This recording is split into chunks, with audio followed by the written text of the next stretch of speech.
আমরা বাংলার মাটিতে মসজিদের শহর ঢাকায় ফ্রান্সের দূতাবাস দেখতে চাই না।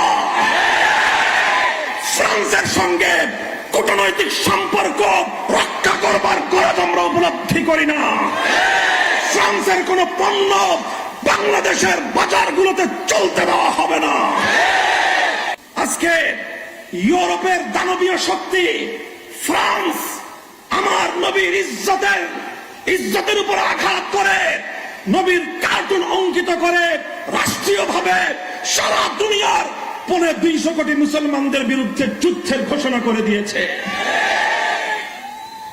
ফ্রান্সের ইসলাম বিরোধী যুদ্ধের বিরুদ্ধে, মানবতা বিরোধী যুদ্ধের বিরুদ্ধে, আল্লাহর পয়গম্বরের ইজ্জতের উপরেই চরম আক্রমণের বিরুদ্ধে মধ্যপ্রাচ্য আজকে ফুঁসে উঠেছে।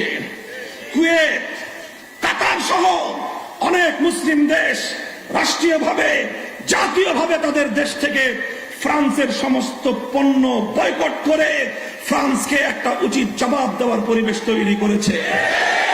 আমি জানতে চাই, এই 18 কোটি মুসলমানের বাংলাদেশ, 97% মুসলমানের বাংলাদেশ, শাহজালাল সমাগমের বাংলাদেশ, হাজী শরীয়তুল্লাহ আহমদ শফীর বাংলাদেশ থেকে ফ্রান্সকে উচিত জবাব দেওয়ার মতো, সমুচিত বার্তা দেওয়ার মতো তাওহীদি জনতা বেঁচে আছে না মরে গেছে?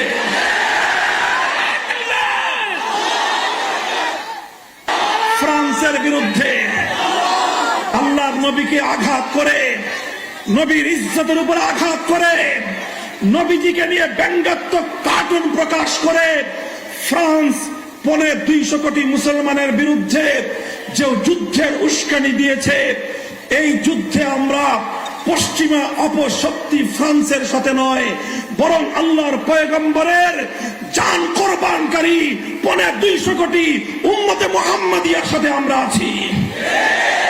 সরকারকে বলতে চাই, প্রশাসনকে বলতে চাই, এই বিষয়ে অতি দ্রুত বাংলাদেশের সরকার রাষ্ট্রীয়ভাবে ফ্রান্সের বিপক্ষে পদক্ষেপ গ্রহণ করুন।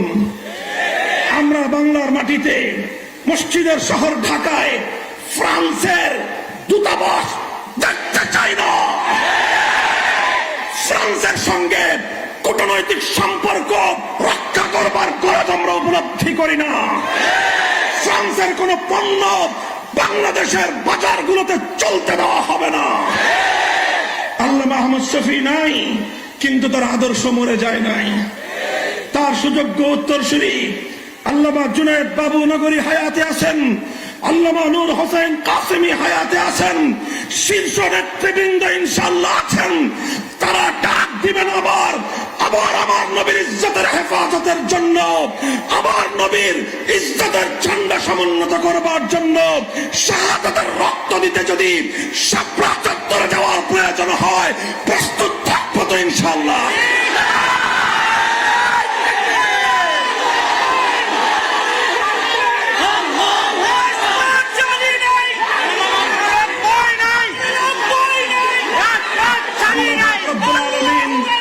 আপনাদেরকে হিম্মত দান করুন। পাড়ায় পাড়ায়, ইউনিয়নে ইউনিয়নে এভাবে ওলামায়ে কেরাম ঐক্যবদ্ধ ইসলামের জন্য দুর্ভেদ্য দুর্গ গড়ে তুলতে হবে। এদেশে আমরা ভাড়াটিয়া হিসেবে থাকি না, মাতৃভূমিতে মালিকানার অধিকার নিয়ে থাকি। এদেশে রাজনীতি করতে হলে ইসলামের প্রতি সম্মান প্রদর্শন করেই করতে হবে। ইসলামের প্রতি, আল্লাহর নবীর প্রতি, কোরআনের প্রতি যেখানে অসম্মান হবে, সমস্ত রাজনৈতিক দলগুলোকে সেখানে ইসলামের পক্ষে, মানবতার পক্ষে দাঁড়াতে হবে।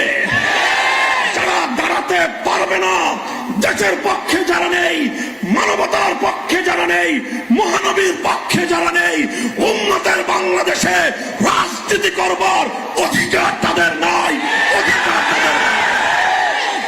এই বার্তাটুকু পৌঁছে দেওয়ার মতো হিম্মত আছে তো ইনশাআল্লাহ?